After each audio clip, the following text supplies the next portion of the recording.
Today is December 22nd, 2009. I'm interviewing Luis Arguelles at Central Connecticut State University. Interviewer is Eileen Hurst from CCSU. Luis, for the record, would you state your full name, your date of birth, and your current address?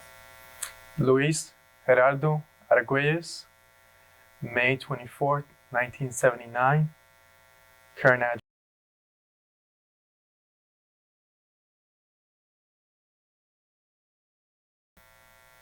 And Luis, what branch of the service did you serve in? U.S. Army. What was your highest rank? Sergeant. And where did you serve? I was stationed in Fort Irwin, California, and did one tour in Iraq. Luis, were you drafted or did you enlist? I enlisted. Can you tell me why you enlisted? At the time, I was actually studying to be a priest and decided to leave the priesthood and enter the military, something that I always wanted to pursue. My father served currently 31 years in the National Guard. My brother has served in the Army Reserve. Also, he now has 12 years in the Army Reserve. My grandfather went to Korea. My uncles have served in Vietnam, and my great-great-grandfather served in World War II. So there's a little bit of family history of serving in combat and serving in the military. So I took a little bit of pride, actually a lot of pride in serving in the military and actually joining the service. Wow, what a military history in your family. Where were you living at the time you enlisted? Connecticut, in New Britain. I had just left the seminary and moved back home to actually enlist. Why did you pick the Army? I actually looked at two particular branches. I looked at the Marines and the Army. Overall, I was more inclined towards the Army just because of the jobs and because, oddly enough, I wanted to be an infantry soldier, and which is, I know, contradictory to what I was pursuing as studying to be a priest, a Catholic priest. However, it's something that I had a passion with, and it's what I was deciding between when I was in high school. It was either the priesthood or joining the military as an infantry soldier. Wow. Where did you go for your basic training? Fort Benning. I was there during April. April of what year? 2003. And what was your basic training like? It was interesting. Unlike most basic trainings where individuals just go for 9 months, for us is 12 months, 12 weeks during the time. And I actually, during those 12 weeks, all we did was infantry tasks, and it was hot. So it started being a little bit colder in April, but during the summer, it was miserable. It was during the time where the drill sergeants were told that they could impose a lot of punishment on the soldiers. So they would close the doors and have one drill sergeant outside pulling security so that if one of the officers came by, he would knock on the door and disturb the punishment. But it was interesting. It actually gave us an understanding of what it is to be in a team. I know a lot of people say, why would you take the screaming, the pain, the suffering, staying awake all those hours, sleeping maybe 1 or 2 hours a night. But it actually taught us and helped us out in combat overall. Now, why was your training 12 weeks? Because the infantry training is longer than the usual? Correct. Most individuals who just go through basic training, they do 9 weeks and then they do AIT separately. And then the AIT is longer. For an infantry soldier, AIT and the basic training is all combined, and we do all 12 weeks all at once. During those 12 weeks, we learn what it is to be an infantry soldier. We get conditioned, and we learn about every weapon system there is available for us. And after that, you actually get sent to your unit. And then in your unit, you continue to receive training as infantry soldiers and pursue then to be an expert infantry soldier. What's AIT stand for?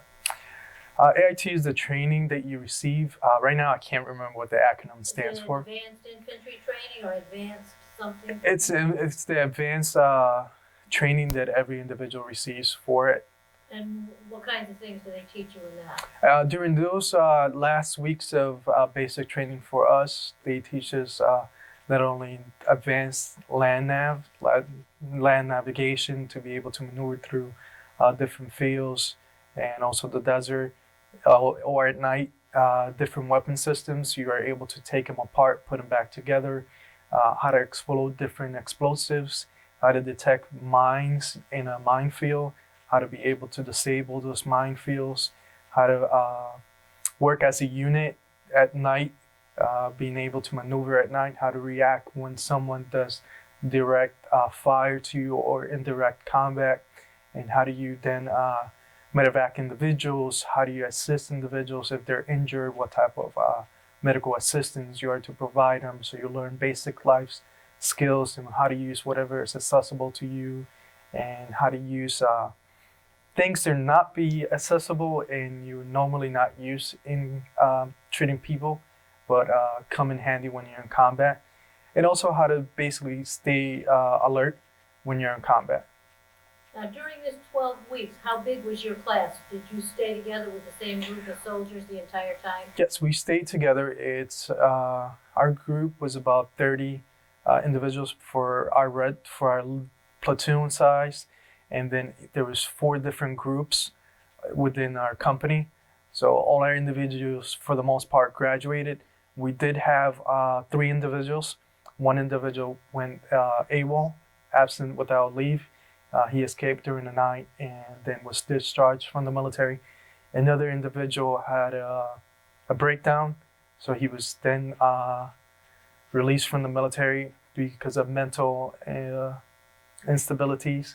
And then another individual just couldn't pass particular skill sets, so he was then demoted to a different graduation date, given another 12 weeks to try it out. And if he was to fail again, he then would be asked to leave the military. Did you have one instructor that stayed with you the entire time, or did you have several? We had 3 drill sergeants, and apart from the drill sergeants, there were also individual instructors whenever we did particular training. So if we were doing radio training, there was an instructor there. If we were doing claymore mines, there was a particular instructor for that. So every instructor had a particular skill sets and a particular training that they based their skills on and provided that training for us. Did you have a graduation at the end of your basic training? Yes, we had a graduation. My graduation was in the summer, around August, and my family went to my graduation.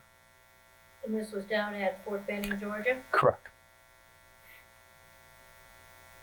When you were in basic training, did you know where you were going to be deployed?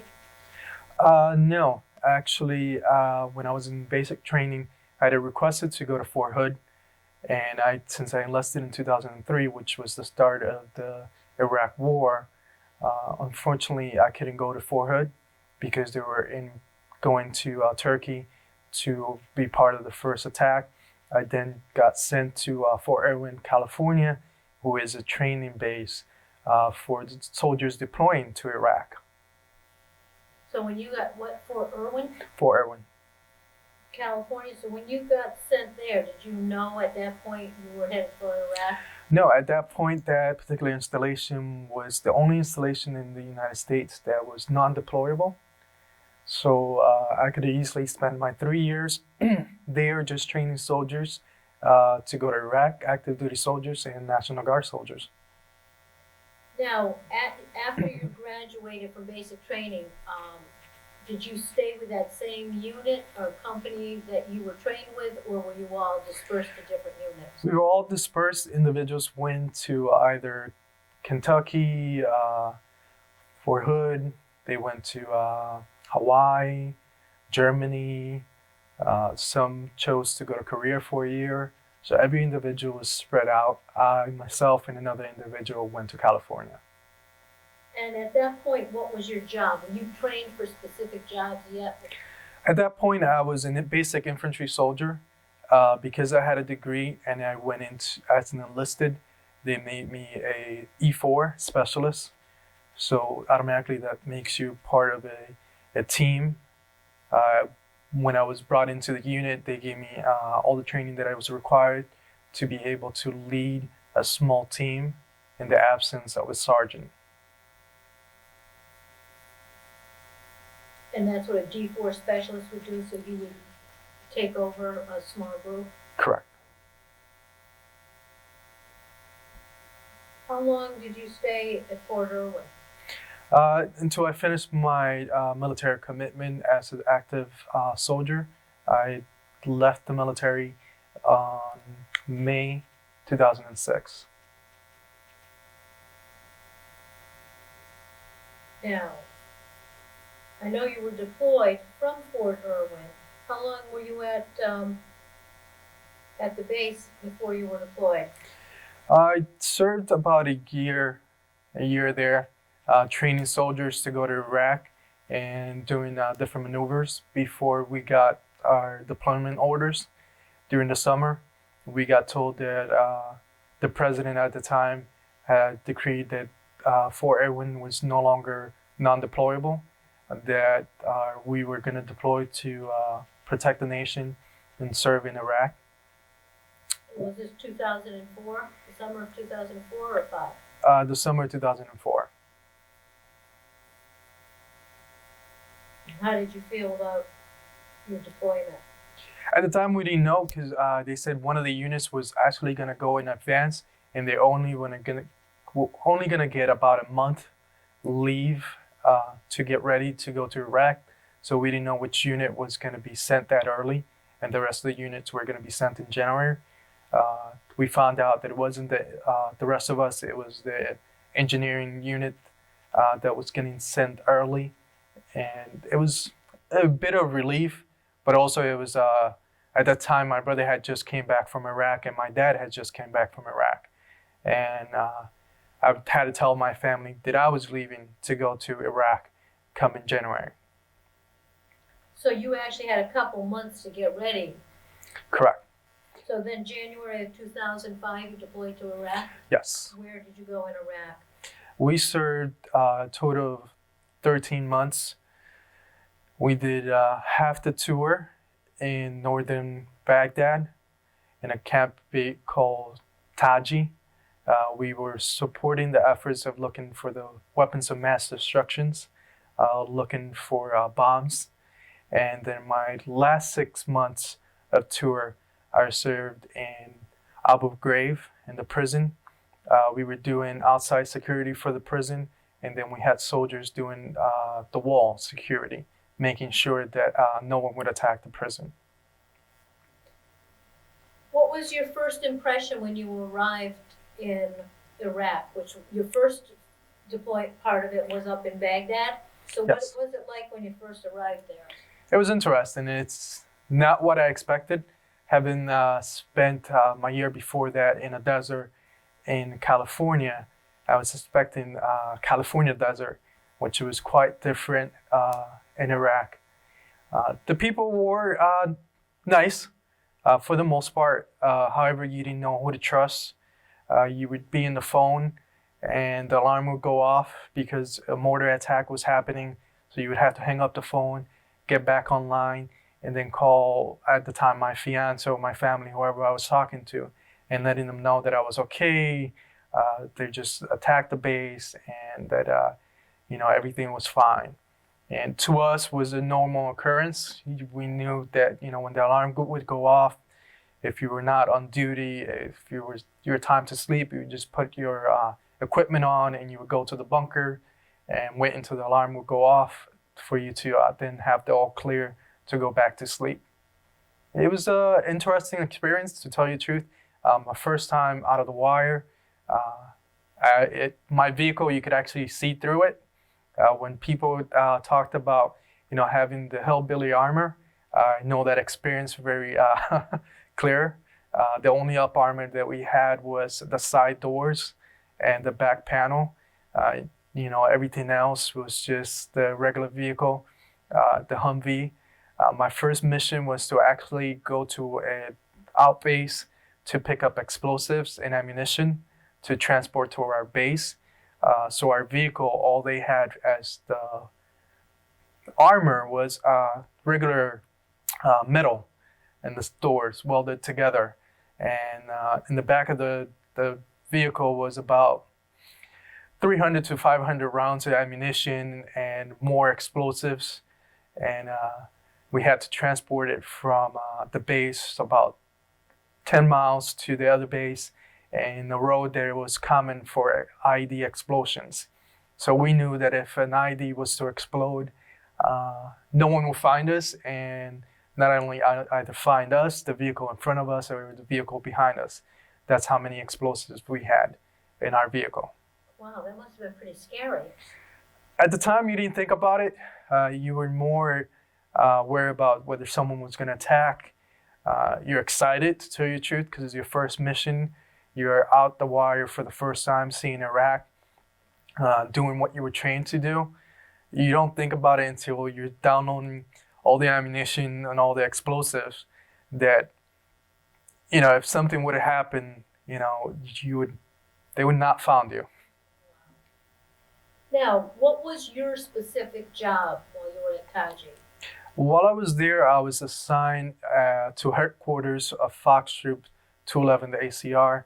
I was the gunner for my first sergeant. Because at the time I had a degree and was one of the most educated persons in the troop. And as enlisted, my captain said, well, come to headquarters. You're going to help us do some paperwork. But apart from that, you're going to be the gunner and have your own vehicle to maintain. So I had a driver, and I would have dismounts here and there, depending on the date. But for the most part, I would protect the first sergeant for our troop. So anytime the first sergeant would go out, you would go out? I would go out. Be basically his bodyguard? I would be his bodyguard or be in the turret of the Humvee. We had a Humvee. So for my most time in Iraq, my view of Iraq was a great view.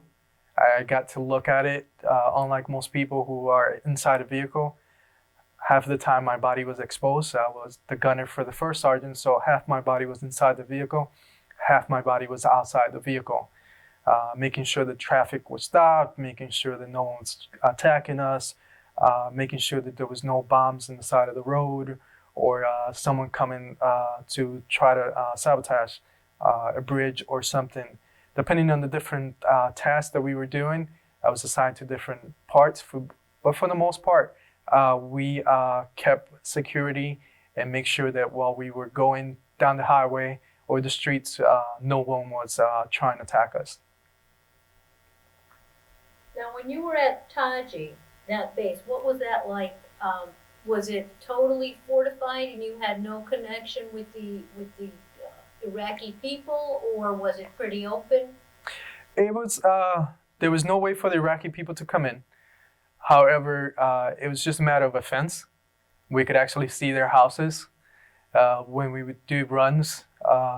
When we were getting ready to get our missions, the first 3 weeks we were pretty laid back because we were still doing left seat, right seat, which is when a unit gets ready to leave to help you transition. So there is slow weeks, and we would do runs around the base, and you could actually see the kids playing in the streets. You could see the kids playing at home.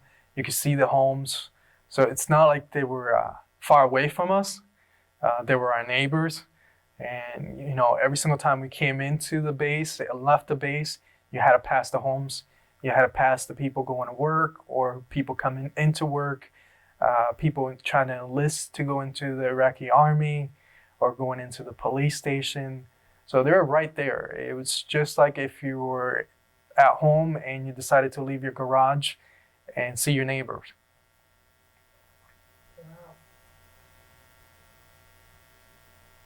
Were you mostly inside the base or outside the base, or 50-50? Mostly outside the base, unfortunately.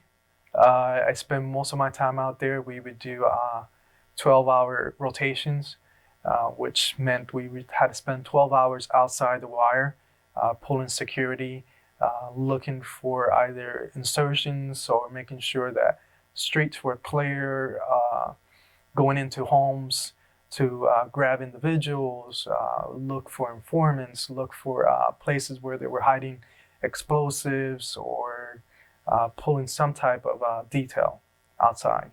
So you'd be actually 12 hours on duty every day and then 12 hours off? The 12 hours off are never 12 hours off because you have to do 3 hours before and 3 hours after. So you have to do prep your vehicle, you have to get your ammunition, everything ready, your weapon system, make sure that everything is clean, make sure that your radio is ready.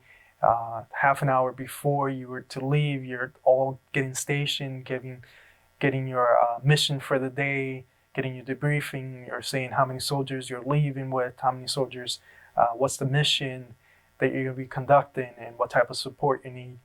And then when you come back, you have to do the same. You have to debrief, and then you have to take care of your vehicle. You have to refuel your vehicle.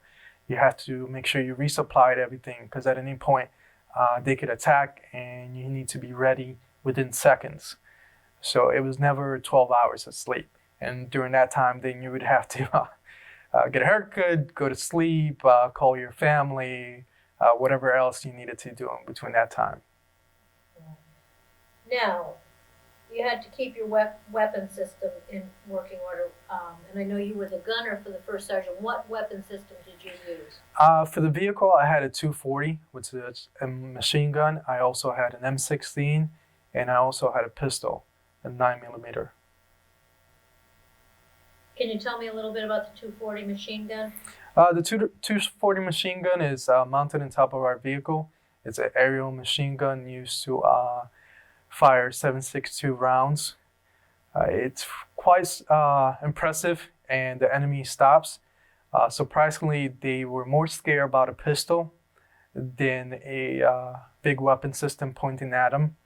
So whenever possible, and they were very close to us, if you had a pistol, you would pull it out, and they would get intimidated and leave. However, for long distance, we would use the 240 or the M16 if I needed to look inside the vehicle. Why do you think they were more intimidated by the pistol? We were told that the Iraqi army, the officers, would use the revolvers and the handguns to intimidate them. So whenever they would see a military personnel with a handgun and pointing at them, they would get reminded of what that regime used to do. So you spent how many months were you at Taji before you moved? Before we moved, we spent about 6 months there. However, we had other locations that we served in while we were there in Camp Taji, whether we were in the desert between Fallujah and Baghdad, or we were in Camp Gunsinger, which was a camp next to a college, and we were pulling security in the middle of Baghdad. And then there was also another location that we gave up, which was an old palace of one of Saddam's sons that we gave up to the Iraqi army. Did you actually stay in that? We did. We would go in and meet there. Every different platoon was stationed there for different weeks, and they would pull security from there. Individuals were assigned to pull security in that area, in the compound, and other individuals were asked to go right around the town to make sure that everything was secure, everything was protected. It was an interesting place. Wow, I guess. Now, was that near Fallujah or Baghdad? This one was near Baghdad. The area that was near Fallujah was in the desert, was in the middle of the desert, where we were going looking for hideouts where individuals were hiding bombs, explosives, and also, like I said before, they were still looking for the weapons of mass destruction at the time. We never found any. We found one chemical suit at the time. However, we found at the time in 2005 the second biggest caches of explosives used against the Marines. So when we found that cache of explosives, the Marines were very happy that we were able to help them out with preventing the, other attacks in Fallujah. Now, when you were working in the desert in Fallujah, where did you stay? Was there a base out there? In the vehicles. So you'd sleep in your vehicle? You would sleep in your vehicle. I slept on top of my vehicle, inside my vehicle, below my vehicle. Anywhere you could find a spot to sleep in your vehicle or around your vehicle would be fine. You barely slept anyways. Your nerves were very awake and you were always attentive to any sounds. However, when the tiredness hit in, you get at least, a good hour or two to sleep. So we would rotate shifts during the night. Individuals would sleep, individuals will pull security, and you'll continue to do that throughout the night and throughout the day. For how long were you out in the desert doing that? One time we spent 7 days straight in the desert. At the time, the heat inside the vehicle was 140. Outside was about 120, 130 during the middle of the day. So no matter where you try to hide, it was miserable.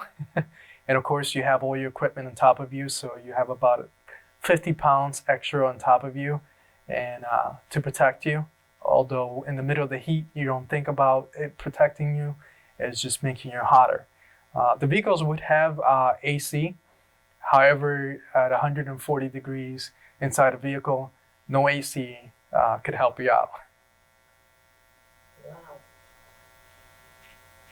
Wow. Before we talk about your next location, what were the living conditions like at Taji? Where did you sleep there? At the time when we were there, if you were assigned to Taji, you would get it was almost like a trailer divided into 3 or 4 different stations. And during that time, all the individuals would share rooms. You would have either 3 roommates, 4 roommates, or 2 roommates, depending on your rank and depending on availability. To tell you the truth, you never really spent too much time there. You come back to sleep and get your vehicle looked at while you were sleeping, the mechanics will take care of your vehicle, and then you get ready to go on a mission, or you would volunteer to go on a mission if your vehicle was down. So you never really spent any time there. And in the other places, it was miserable. The living conditions were horrible. You either slept in a broken down mat that the Iraqis use, or you would use your sleeping bag, whatever you could find. If you were in Taji, you would get good food to eat, and that was a good thing.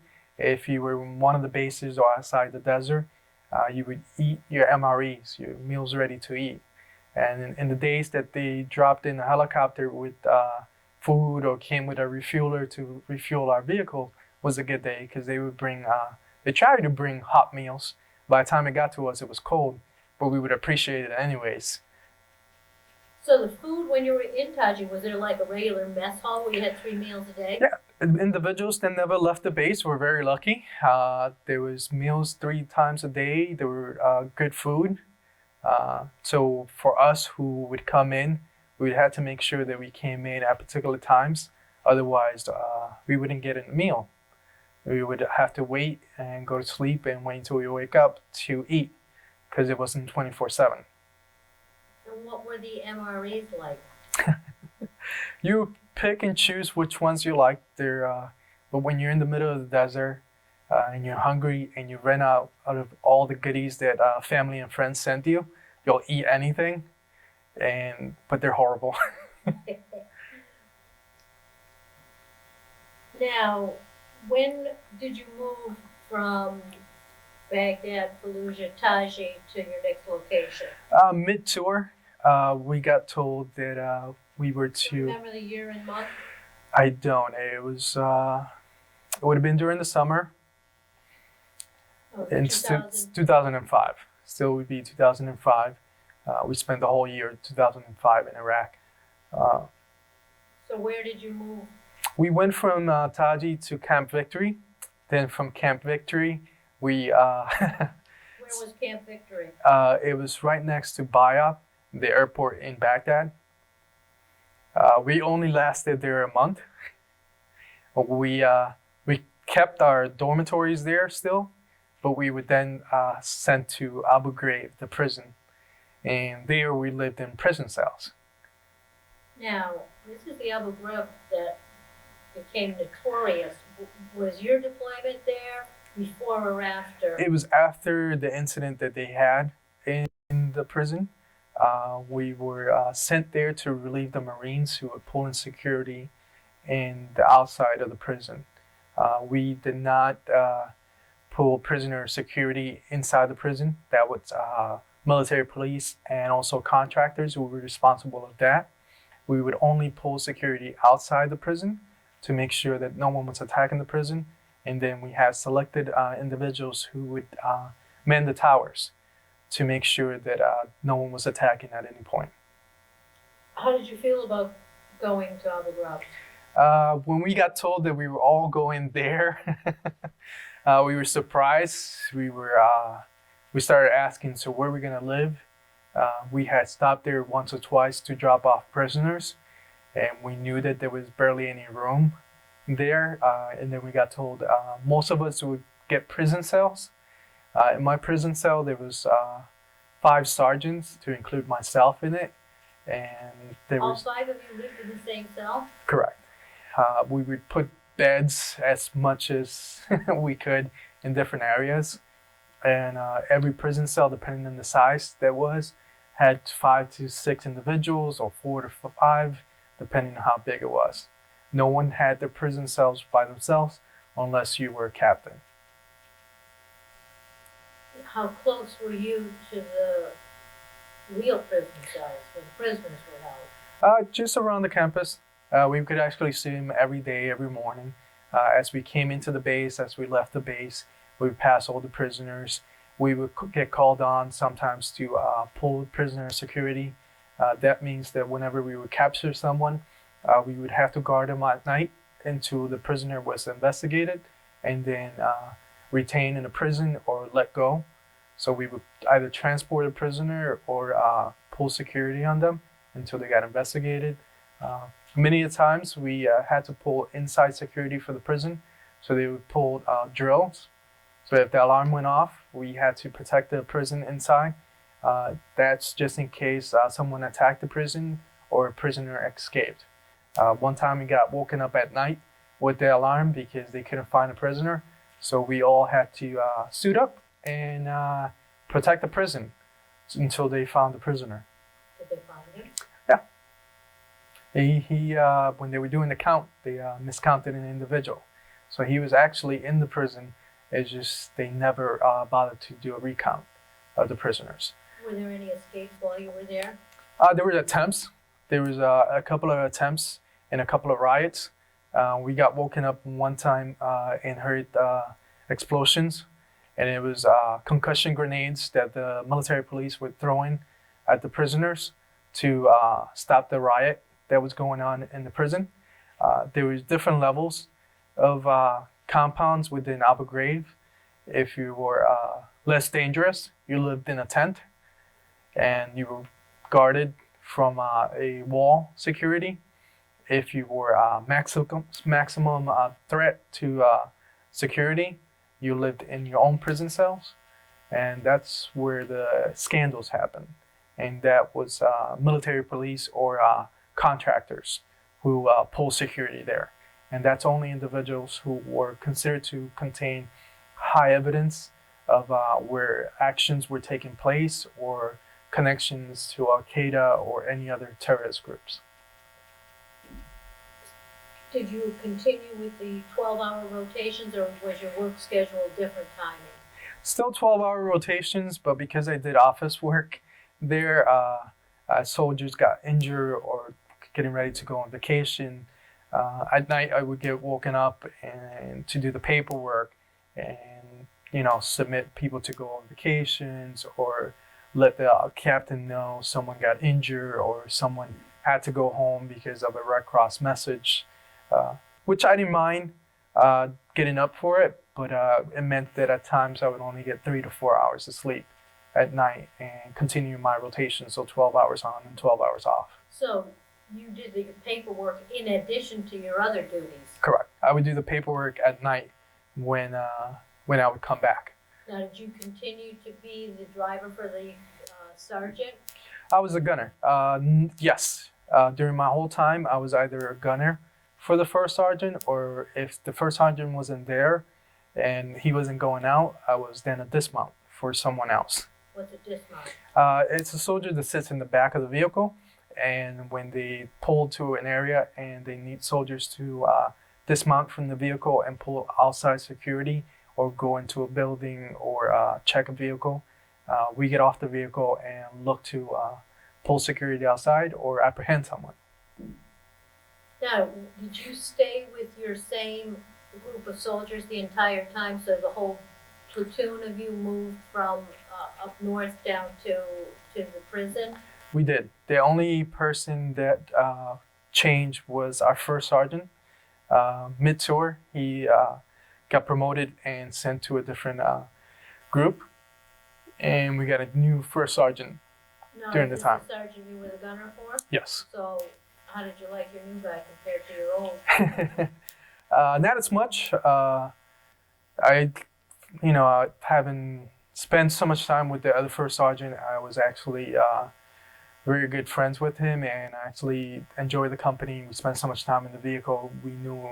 He knew about me and my family, about the driver's family. We knew about his family, his kids, when he was going on vacation. So when he actually left, we told him, I said, "Will you take us with you?" And he said, "No, you got to continue doing your mission." He was very protective of us, especially since our captain was a loose cannon and would get us in trouble. We always said that he was looking for his Medal of Honor, doing stupid things. And he would always joke with us and laugh and say, "Look at, make sure that we pull back enough so that if, in case he blows himself up, he's not going to kill us." He truly protected us. And when I got, after our second ID explosion, he went to the captain, actually went to the colonel and said, "You need to get us an up armor.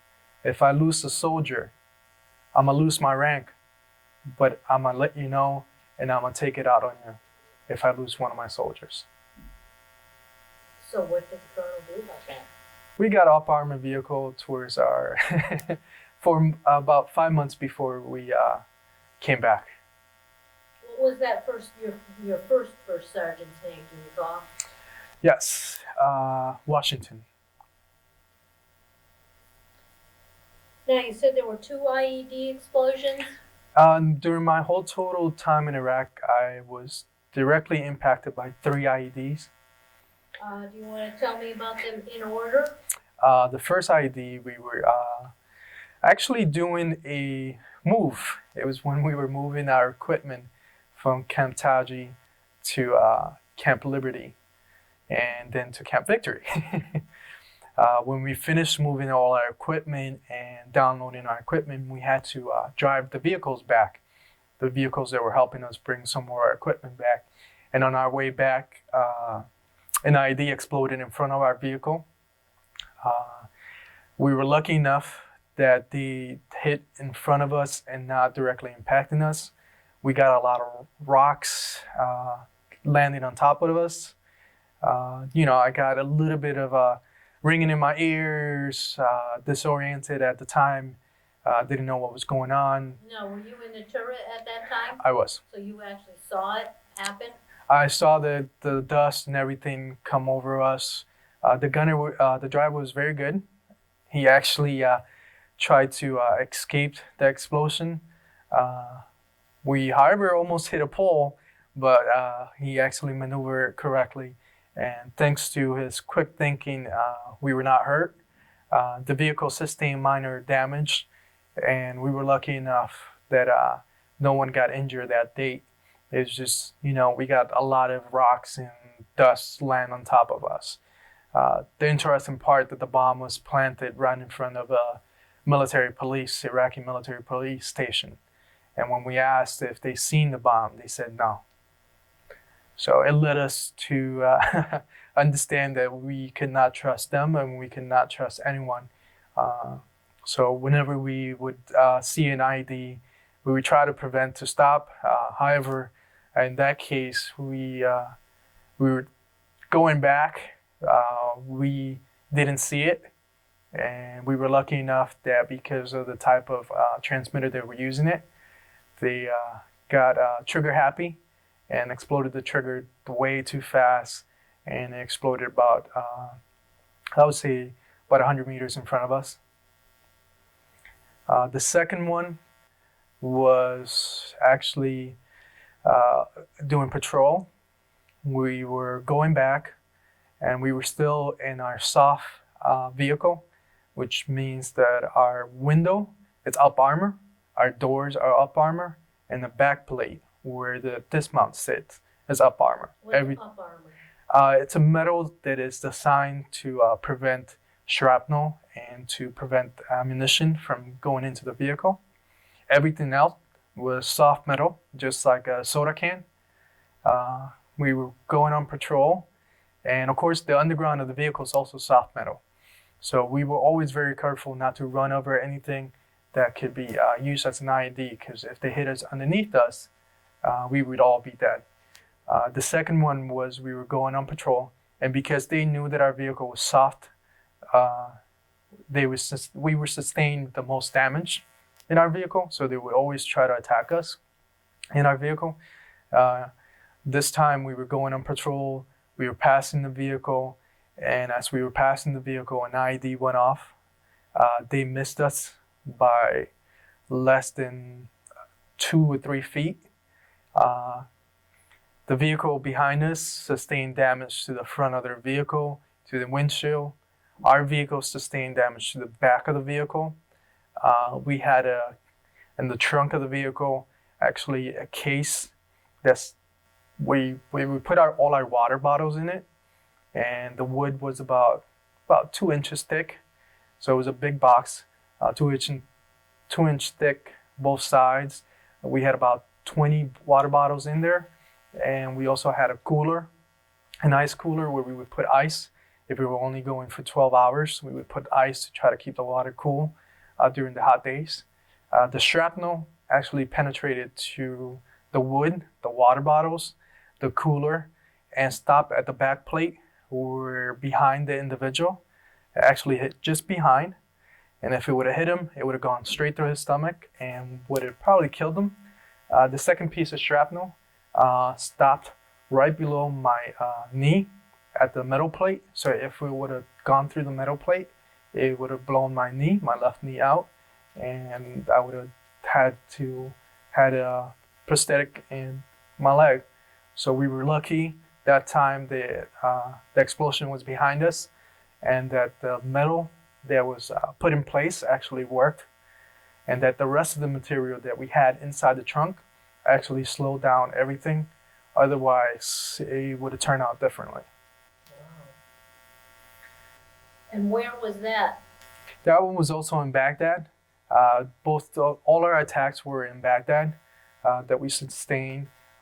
It was going from one base to another. And this one was going to Abu Ghraib. We were finishing our camp at 12 hours, and we were going back to Abu Ghraib when we got hit. The road was known for IED explosions, so we actually always looked out for it. And in this case, there was a vehicle there, and we were concentrating more on the vehicle and what it was doing there, because during our time there were plenty of vehicles blowing up themselves. Actually, I missed two IED explosions and 2 vehicle-borne IED due to my captain being late. One time he decided to take a trip and walk around the power station that we were in, and as we were getting ready to leave and go back to pull security at the bridge, an Iraqi individual drove to the bridge and blew himself up with his vehicle, and we missed it by about a minute. If he was on time, then he could have probably easily caught us as we were going into the bridge to pull security. The second time was we actually were gonna relieve the same bridge and pull 12 hours of bridge security that day. And as they were waiting for us, and again, our captain was late, and thank God for his tardiness, as he was late and we were getting ready to leave, we were leaving the wire to go to relieve them at the bridge. We get the call and we hear the explosion that another vehicle blew themselves up. This time, unfortunately, they used a vehicle that looked like an Iraqi military personnel vehicle, and they loaded it up with explosives. They waited until the Iraqis came in to the base, onto the bridge, and the other unit that we were relieving were gathering there to get ready for us to relieve them. As they pulled in, this vehicle sneaked into the line and blew himself up. He killed one soldier, injured about 12. So we were lucky that day. Otherwise, it would have been once again us. And the reason why we pulled security in that bridge was because they used to use it to go from one side of the town to another to attack the prison. And we knew it was common for attacks. And during our time there, during our 6 months in Abu Ghraib, that bridge received 2 vehicle-borne IEDs, numerous IED explosions, and people would come by, try to shoot. Dangerous place. Now, the IEDs that were in the road, would they explode because somebody had to press a trigger, or would they explode because you would, like a mine, like you would drive over something? They would get very creative, all sorts of different explosives. Individuals encountered ones that were pressure plated. What it is a plate that they put on top of the bomb. So the moment that you put pressure on it, it would explode. Other times was with cables, where they would just connect a cable to the bomb and stay far away. And as they saw someone, they would explode it. I can recall one time, friends of mine were dismount, and they were walking in the market square, pulling security. And they see a wire in the ground, and the sniper's calling them and say, "Run." And it happened to be that the wire that they were seeing, excuse me, was an IED that they had planted in the ground. So they called the soldiers. They managed to leave, and then they called support to explode the explosive. But they were very lucky to not get killed. So they were very creative. The last time that we got hit and I got injured in Iraq in December 15, 9 o'clock in the morning. That's the only one I could remember. 2005? 2005. It was the date that it was our last run around for the day. We were coming in after that, and a new colonel was taking over the prison, and he decided to get a tour of the surrounding areas. And our captain volunteered us to give him a tour of the surrounding areas. Since I was the gunner for the first sergeant, my driver was on vacation. We had a different driver at the time. We were the lead vehicle to drive around the town and show them the different areas around the prison and the different sectors that were protected by the U.S. Army and then by the Marines. As we were rounding about the last part of the tour, we turned into a dirt road. Come to find out, there was a strict order not to go through dirt roads by the colonel of our battalion. Our captain never notified us that and actually disregarded the orders. We went through the dirt, going around the prison. At the time, the prison had a camera and they scanned to see who was driving through the fields. And the reason that we were ordered not to go through the dirt fields was because it was the day of elections. And our job was to make sure that no one was driving. Everyone was able to walk to the polling booth, and the security was pulled so that no insurgents were to try to kill individuals going to vote or individuals trying to actually protect the polling booth. So as we were going through the dirt field, I looked to the left and saw a couple of Marines in their sector across the river, and we said hi. I was standing up in the vehicle. I told the driver to take a right. As we were taking a right to go to another part of the sector in the dirt field, I was telling him to go left because he wasn't aware of the sector that we were going through. And the sergeant next to me said, let's just go straight. As he said, let's go straight, and the explosion happened. I was knocked unconscious, and I don't remember much what happened after that. What I was told from my friends of mine was that we didn't move. The video showed that the doors were open and the vehicle was stationary. The gunner behind me in the other vehicle was about to jump out of the vehicle because he saw me standing up at one moment and then not standing the next after the explosion. They thought we were all dead. So as he was preparing to jump out of the vehicle to see what happened, I regained conscious, the driver regained conscious, and he moved forward. We managed to close the doors, and I was still laying on the vehicle, inside the vehicle. I sustained injuries to my leg, my back, received a concussion. I didn't know how bad my back was until I came back to the States and did MRIs, and also didn't know how bad my head was until they did an MRI in my head and later diagnosed me with TBI, traumatic brain injury, and a back strain for my back, ringing in my ears, tinnitus, and other injuries that I sustained due to it. We were very lucky. What they used was a propane tank, cut it in half, put the explosives, and we don't know how they exploded it. No one could tell. They looked at the video to see if someone was walking around, and no one could tell how it happened.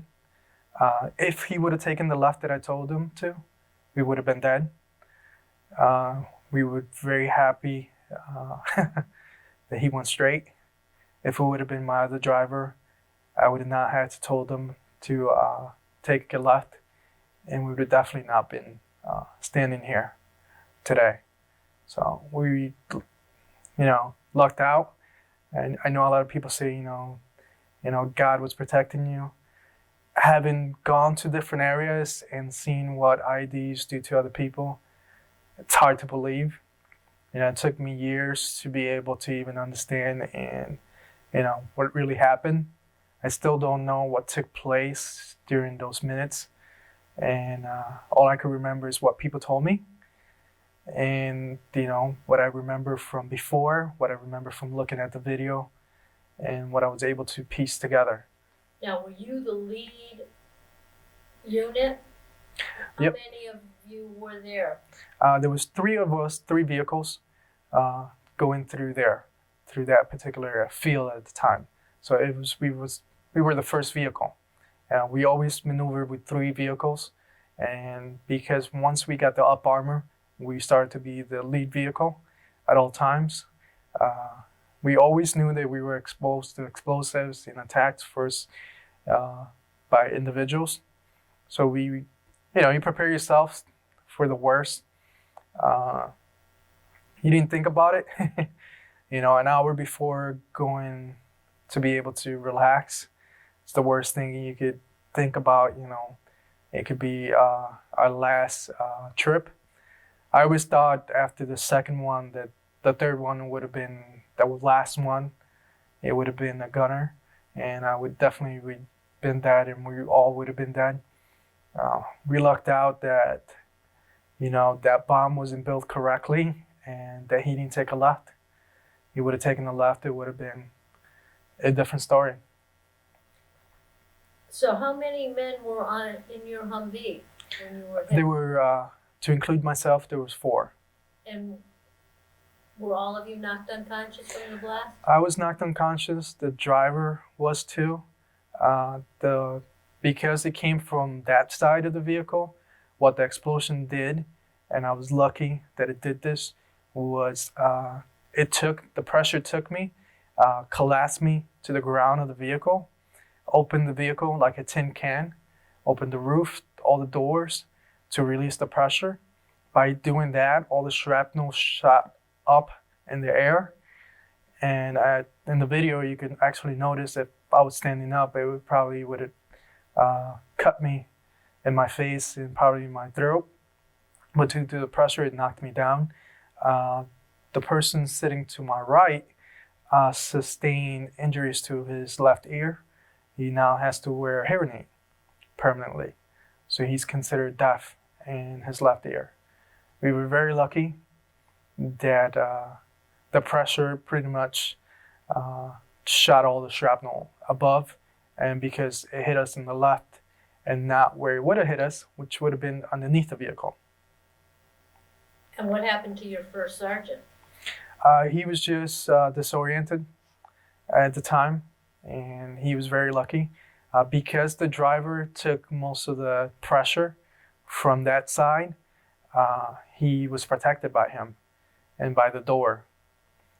You can see the shrapnel in the doors, and you can see it all around the vehicle. We were just lucky. Wow. And we'll attach a copy of that video of Luis's explosion. Now, was your vehicle drivable still once the driver regained consciousness? Could you drive it out of there? We did. We actually drove our vehicle because it just hit us on the left side and the shrapnel shot most to the air. All it did was minor damage compared to what it could do. It opened the roof, so they had to bang it back into place and weld it back into place. They had to fix the doors to be able to put them back into operating style. On the way back, I had to actually hold to the door handle to make sure that the door closed. Otherwise, the door would have not closed, and we would have just driven with an open door because it messed it up. But we were lucky compared to other explosions. In other cases, the explosions actually completely disable vehicles because it hit them from underneath or right in front of the engine. Because it hit to the left side and it was not close enough to shoot all the shrapnel through the vehicle, we were very lucky. When you got knocked unconscious, what was the first thing that you can remember about the explosion? To tell you the truth, all I can remember is waking up. I still call into question whether I sat down before the explosion happened or whether I was standing up still. The sergeant next to me, the Staff Sergeant Barola, next to me said, I was calling your name to wake you up. Never heard him. I don't recall anyone saying my name, shaking me to wake me up. All I remember is I was standing up one moment, and then one moment I was laying on the bottom of the vehicle. Did you realize when you did regain consciousness what had happened? It took a little bit. I could barely hear. My head was pounding. Everything seemed funny at the time. I told one of the individuals, it almost felt like a 300-pound man had knocked me unconscious. Full force, just came running and knocked me to the floor. I was bruised everywhere, and to tell you the truth, all I could remember was just, once I got up and the driver finally moved the vehicle and saw the dust everywhere, I was able to put 2 and 2 together and say, okay, an explosion happened, but where? And then we finally drove past the ID explosion site. Apart from that, I really have no idea what happened within those 2 minutes. And so then you returned to the base? I returned to the base. They dropped me off at the medical unit in Abu Ghraib to be assessed, which was an interesting examination, because here they are asking me, did you hit your head? What did you hit? Were you hurt? What happened? And I can't recall anything. And they're trying to assess what happened. What they managed to write down was what the sergeant next to me wrote down and told him and said he was unconscious. I woke him up. He was unconscious only for a couple of seconds, less than a minute, when we finally realized that he was unconscious. Apart from that, that's all is documented. I really don't know, apart from what they're telling me, what happened. And it was odd to be asked the questions by a doctor. And the reason why they were asking, because I was managed to walk into the hospital. So with someone helping me walking in, they thought, well, he knows what truly happened. And I wasn't able to fill in the blanks, and I still can't fill in the blanks. Did they diagnose at that time that you had also injured your back? They said that, due to the explosion, I was going to be sore, and they didn't know. They didn't diagnose me until I came back. And did you go back to duty? I went back to duty after 3 weeks off.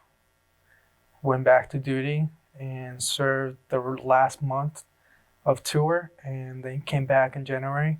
As I continued to complain about back pains, headaches that would not allow me to sleep, was when I finally got my MRIs about 3 months after my injury.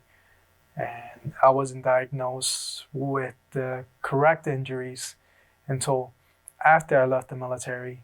I was diagnosed by the VA about my back injuries. And then a year later, I was diagnosed with traumatic brain injury by the VA. Now, are your back injuries permanent? Yes, both are permanent. They hope that over time they get better. As I do my exercise, I do feel like I get better. It's something that I struggle with. I have medications. I, do my stretches and everything that I need to. But I'm lucky. I'm lucky that I was able to come back and I could walk. Other individuals haven't had that opportunity to walk, and that I have all my limbs and don't have shrapnel stuck inside of me, where I have friends of mine, friends who served, that have shrapnel stuck inside of them. And every single time they go through an airport, have to explain that that's a piece of metal stuck inside their body and they can't take it out. Were there any casualties in your unit? While I was there, I came home for vacation, and my vehicle actually reported to a death. They actually went in, and our vehicle was responsible for bringing any soldiers who got injured back to the medical unit. And my first sergeant reported that one of our soldiers, a driver for one of our platoon, first platoon, Fox Troop, Derricks, died in Iraq. While he was going to the trunk of his vehicle, he was grabbing an MRE, and as he was coming back, an IED exploded behind him, shooting shrapnel behind his back and landing through his stomach, hitting the gunner in the leg. They transported both individuals to Abu Ghraib, and the gunman made it. He only sustained injuries to his leg. The driver died in Iraq, in Abu Ghraib. It was sad to hear that he died. I learned about it when I was on vacation by an email, and I didn't get a chance to participate on the service that we actually provide in Iraq. Whenever a soldier dies in Iraq, we do a memorial for them, where we do a roll call and call their names, and where we do a 21 gun salute for them. For this particular soldier, because I was on vacation, I didn't get a chance to participate. Did you know the individual that was killed? I did. I actually processed him into the unit. I did all his paperwork to come into the unit. He was actually going on vacation in 2 weeks to see his family and to see his fiance. He was young. Were you awarded any medals or citations? Due to my injuries, I was awarded a Purple Heart for my injuries sustained. And I was also awarded the Combat Infantry Badge for our combat tour in Iraq.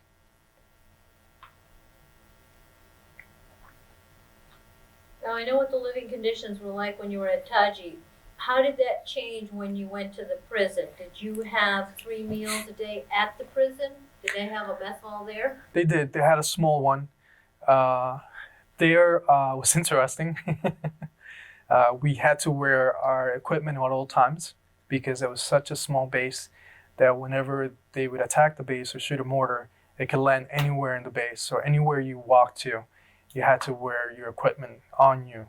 And, so you went to eat and you had your equipment, you went to the bathroom to take a shower. You had your equipment with you so that if a bomb exploded, you could at least protect yourself as much as possible. We did receive 3 meals if you were lucky to be in the base. However, we only ate 1 meal. If you were outside for 12 hours, we did rotate because we were so close to the base to actually drive in and grab meals for other individuals and bring them out to them. And you would rotate every single time. So sometimes you pull security and other times you got a chance to come in and grab a hot meal, eat it, and then bring other people hot food. Sometimes you had breakfast, sometimes you had lunch. However, because you were pulling 12-hour duties, you're spending all night, so you only get 1 meal, which was breakfast, or 1 meal, which was either lunch or dinner, depending on the other time that you went out. How did you stay in touch with your family when you were overseas? Excuse me. For the most part, it was emails. They would send me letters.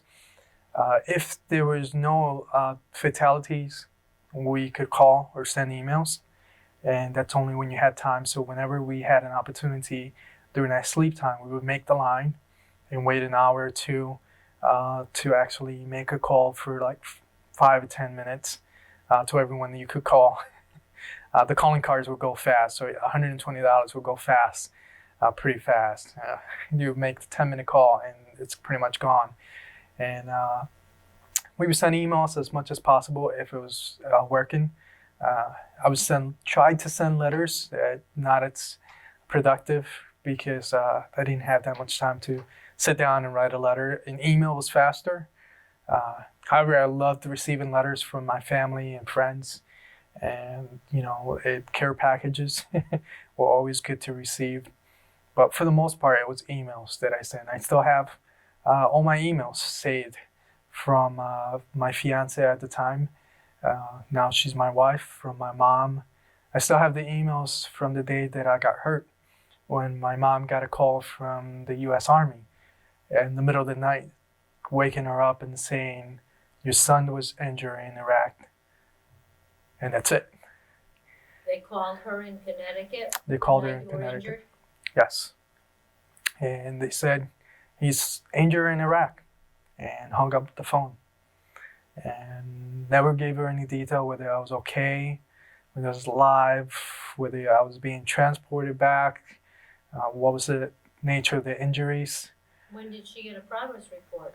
I actually gave her a call after I was able to go back to my room and be able to walk back to get a phone to use. By then, I'd seen emails from my brother, my sister, and my older brother who said my mom told them that I was hurt in Iraq. She's a nervous wreck. If I'm okay, give them a call to make sure that she knew that I was okay. She had to call my fiance and tell her that I got hurt in Iraq. And of course, at that time, she didn't know how bad it was. So I called them and told them I was okay, I was intact, and that not to worry.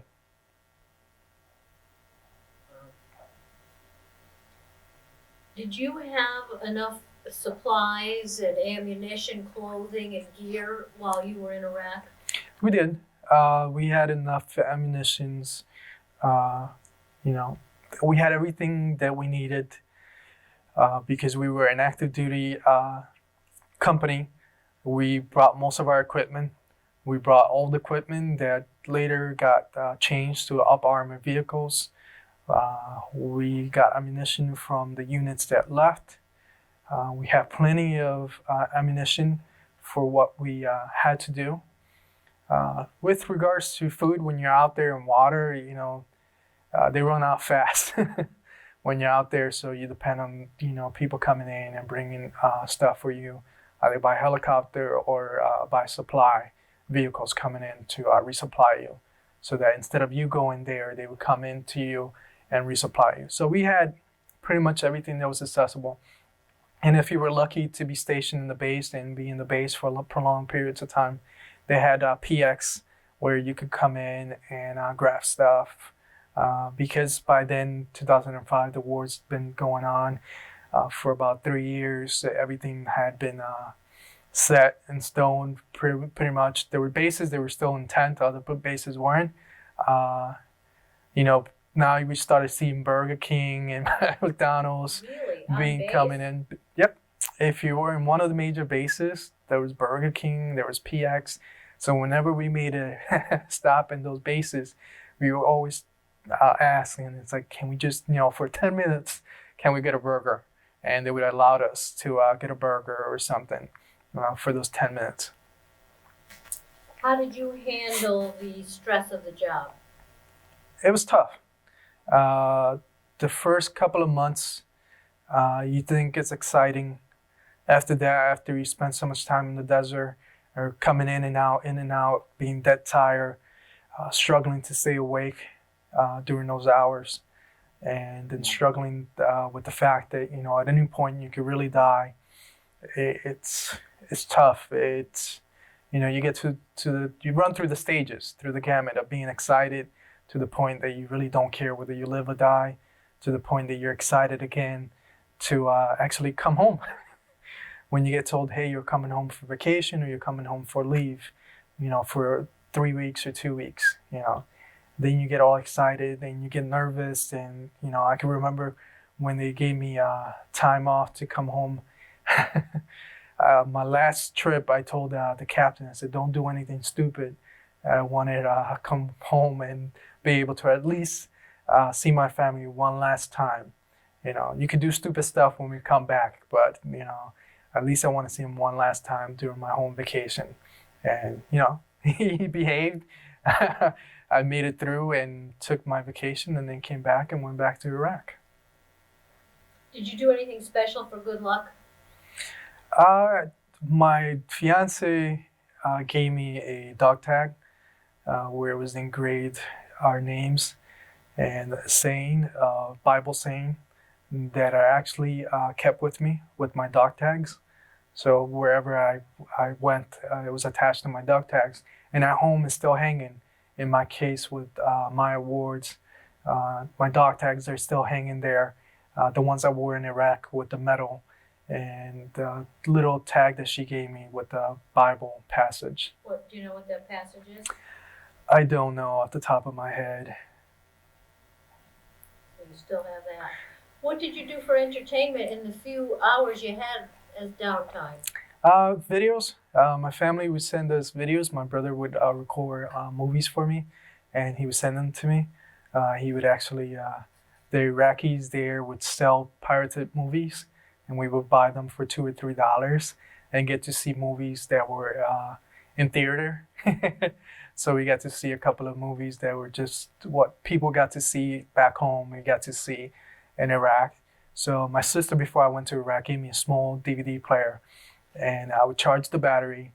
The first thing I did was buy a converter for the power to be able to charge the battery. So whenever we had power, I would recharge it, make sure that we would recharge it, and I would charge the battery And whenever I got a chance, even if it was for an hour or two, we would relax by just watching a movie.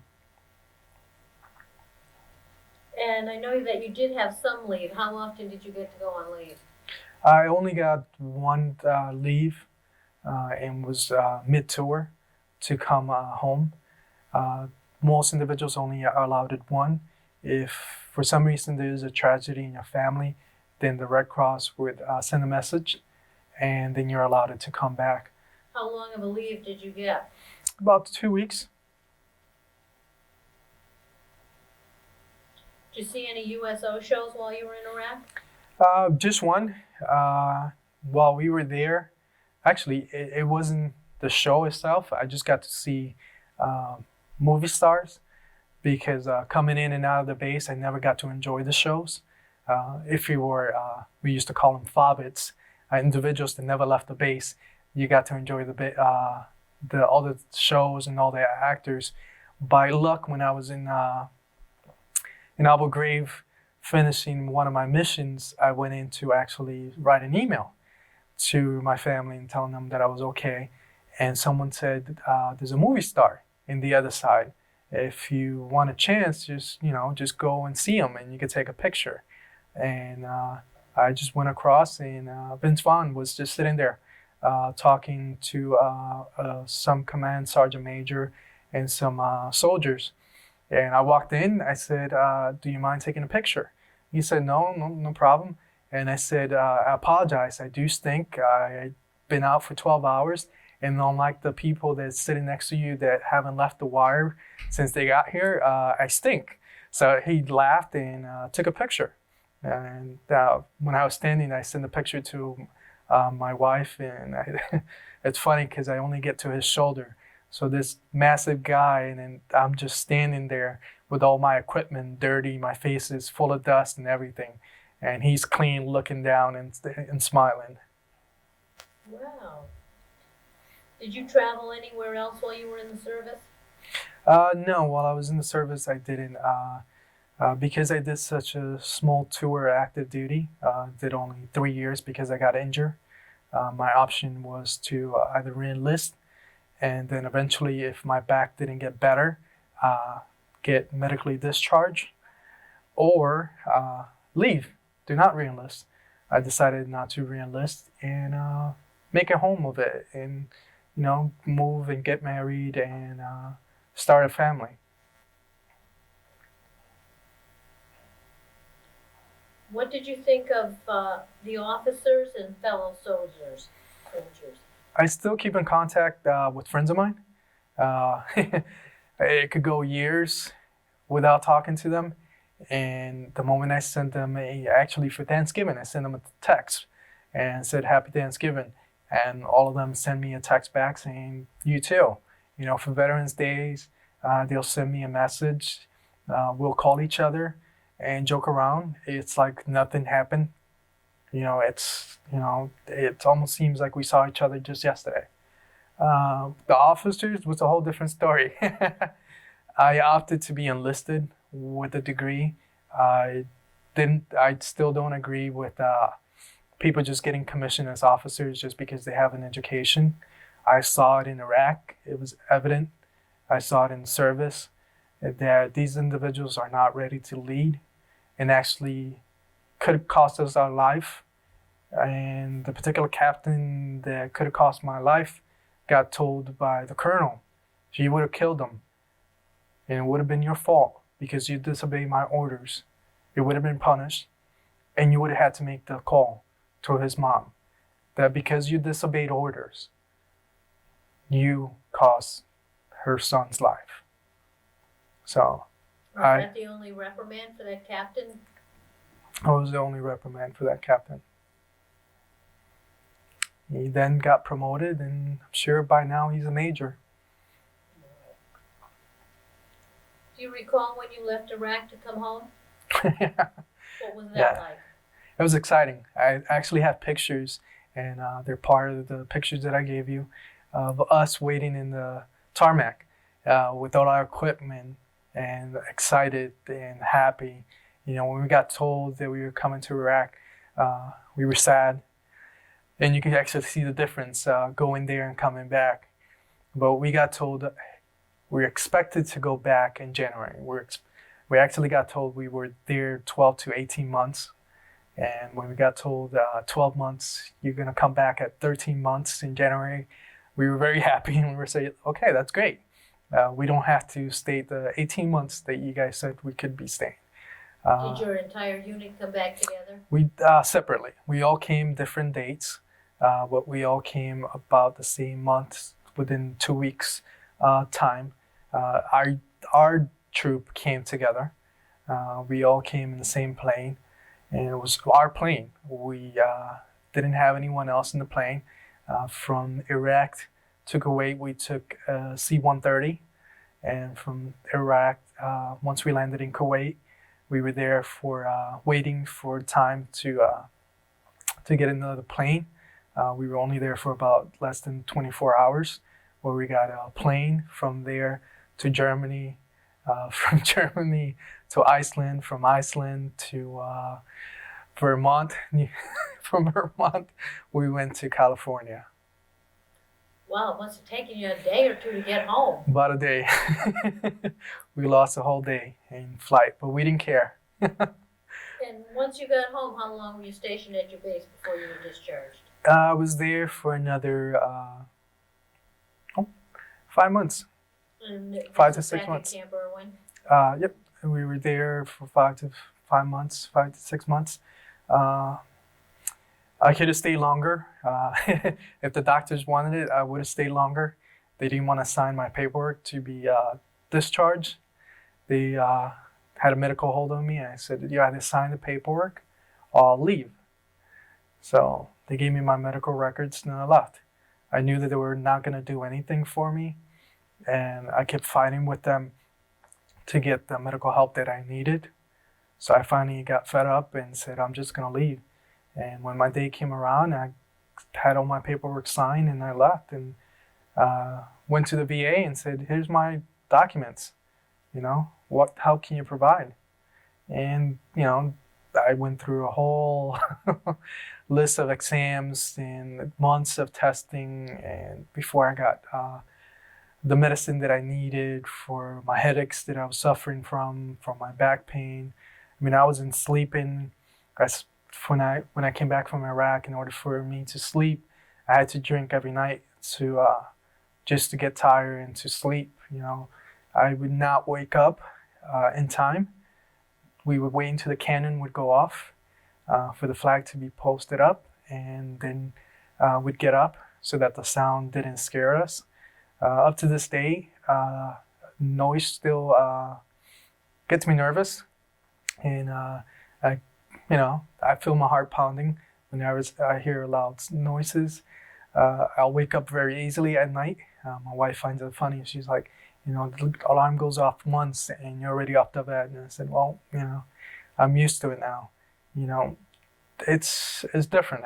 It changed. The first thing my mom said when I came back from Iraq, she said, you're not the same little boy that I sent to the military.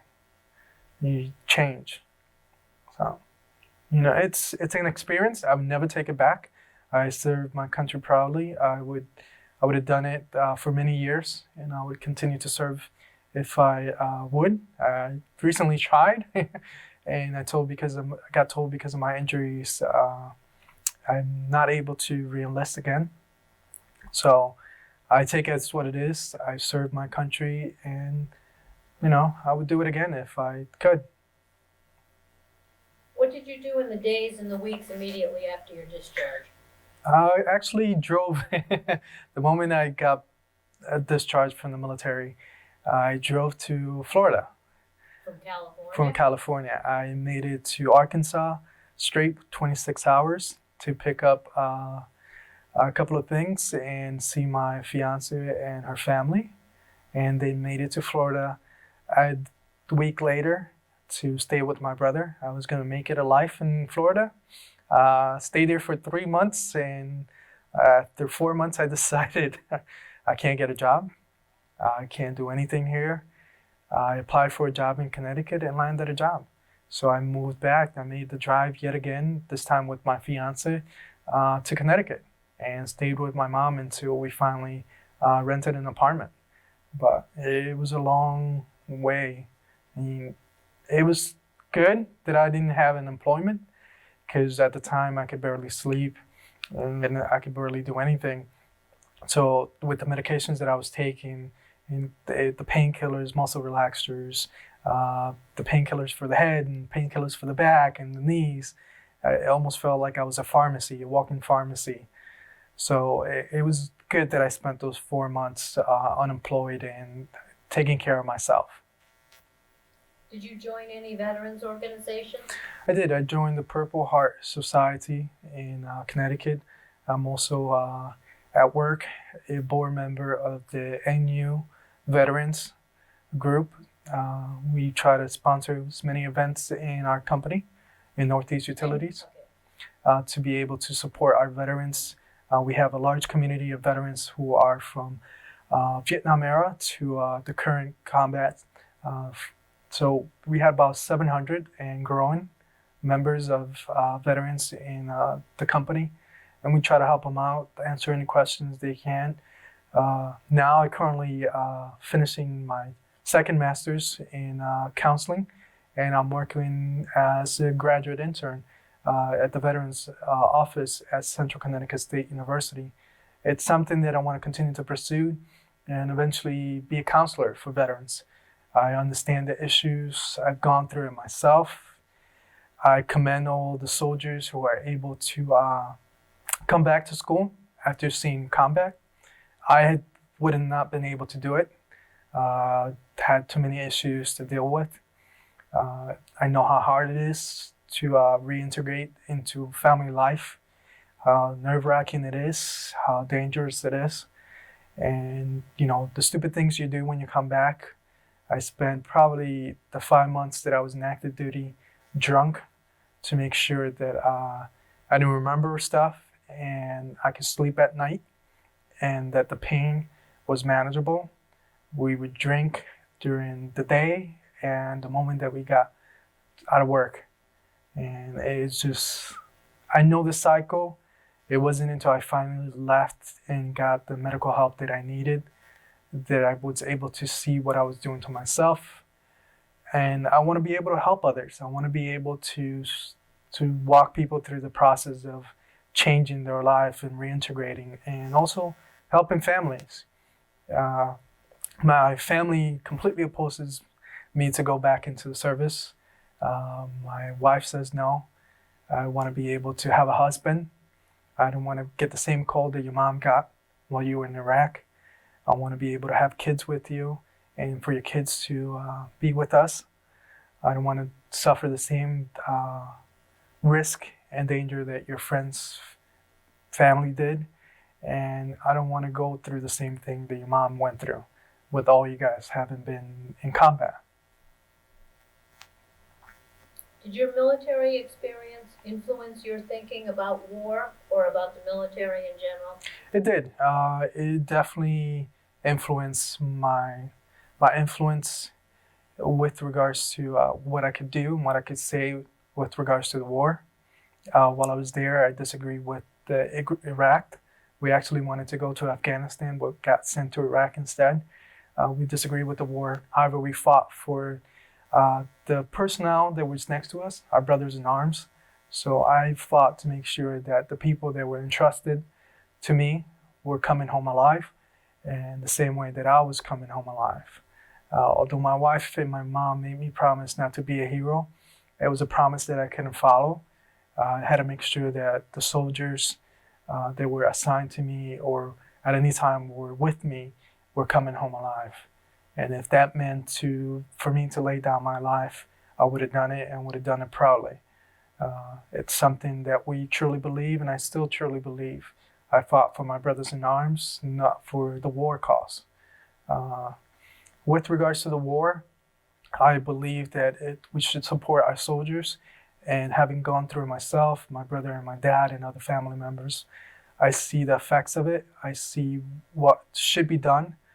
I am happy that the Vietnam vets have fought for our rights due to their the lack of help that they received and the struggle that they received and the lessons learned that this country has learned from, we have received help and continue to receive help. However, we could do better. We could do better to help our soldiers be integrated. We could help our families deal with the issues. We could help everyone just get better with the war as more and more families are continue to get affected. My family is not the only one that 2 sons and a father went to Iraq. It's a common story. You ask anyone, they have plenty of family members who have gone to Iraq or Afghanistan. Do you attend any reunions? We haven't had any reunion. We joke around about getting together, and a friend of mine actually sent me an email. He said, "I'll be in Connecticut when I'll come back to Connecticut. Just let me know. We'll get together." A friend of mine lived in Florida, so every single time he was in Florida and I was in Florida, we got together. I invited all my friends for my wedding. Unfortunately, because of the short notice that I gave them, they couldn't make it. However, we get invited for different events whenever possible.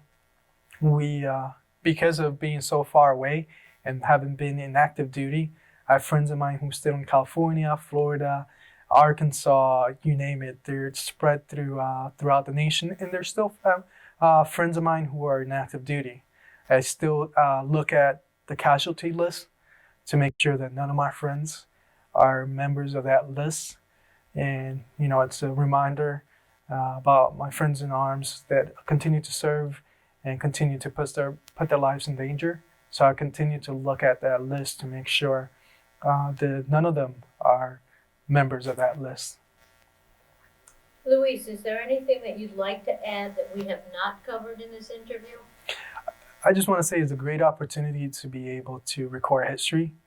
I would never take my experience back, and I would love to continue to serve this country proudly. It's a great opportunity, it's a great mission to be able to give and fight for the freedoms that everyone gladly enjoys, and that's the reason why I joined. I wanted to make sure that my children, my future children, and my family get to enjoy that freedom and to be able to fight for all the individuals' freedoms. To my brothers in arms, continue to fight, continue to be strong, and know that even when we pass away, there'll be brothers in arms following our footsteps to continue to make sure that our country is still protected. Luis, I'd like to thank you for your interview, and I'd like to thank you for your service. Thank you.